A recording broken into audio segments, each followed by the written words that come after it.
Hi there, welcome to Kneppy Invest and welcome to a standalone answer and question video because I did get a really interesting comment from Trent Howard only 56 minutes ago from when I'm recording this video. So I'll talk about this particular comment or question.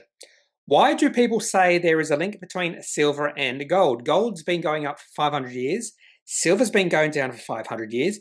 Any ratio between the two has to be constantly changed. Its use as a store of value has declined to irrelevance and should be treated like copper and linked to industry rather than a store of value. Now, there is a gold to silver ratio, and that hasn't been changed. They still measure it the same way they've always been measure it.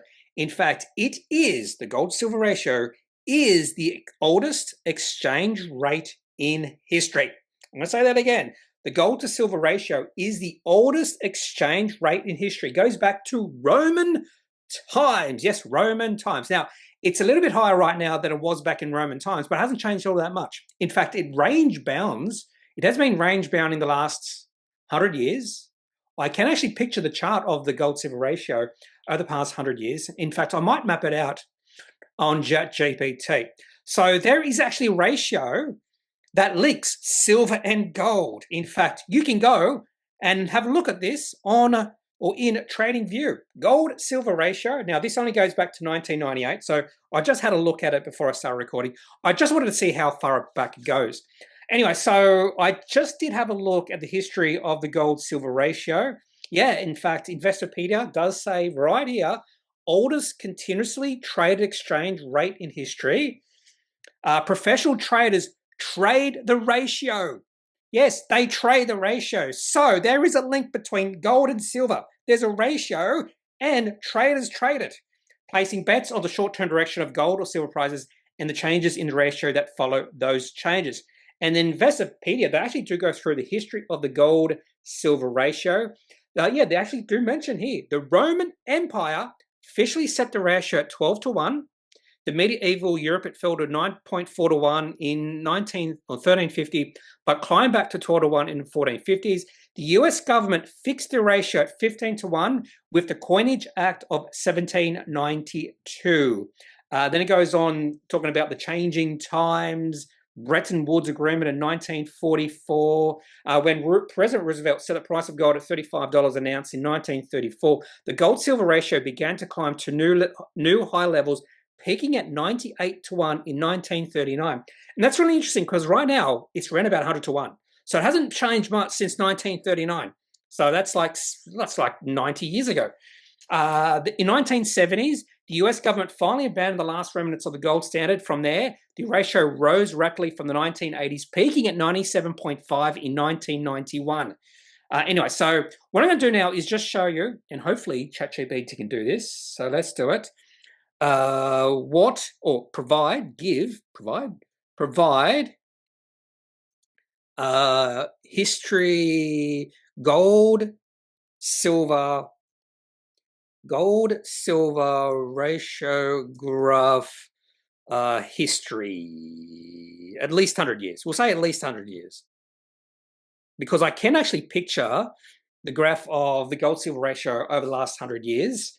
And the reason I can picture it is because I do know around $100 or 100, when it gets to 100 to 1, that seems to be the top. And it's been as low as 30 to 1.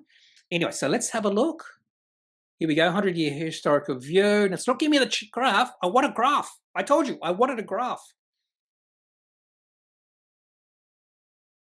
Graph it. Graph it for me, please, ChatGPT. Let's see if it can do it. If not, there was actually a link there. Macro Trends does have a graph of the gold-silver ratio.